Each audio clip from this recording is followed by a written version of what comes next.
অনেক দিন আগে দুই ইঁদুর বন্ধু মুর্শিদাবাদের শহরে বাস করত। একদিন দুই ইঁদুর বন্ধু এক গৃহস্থের রান্নাঘর থেকে একটা রুটি চুরি করেছিল। দুজন সমানভাবে ভাগের ব্যাপারে একমত হল। ভাগও করা হলো, কিন্তু দুজনেই ভাবল তার ভাগেরটা ছোট, অন্যটা বড়। তারা কিছুতেই একমত হতে পারল না। পাশ দিয়ে যাচ্ছিল এক বানর। বানর ঘটনাটি শুনে হাসল। ইঁদুরদেরকে উপহাস করে বলল, আরে বলদের দল, এটা তো একটা খুবই সোজা হিসাব।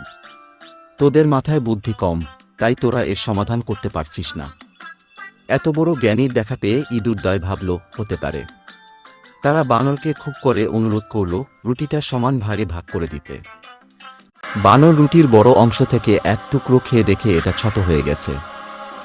সে আবার অন্য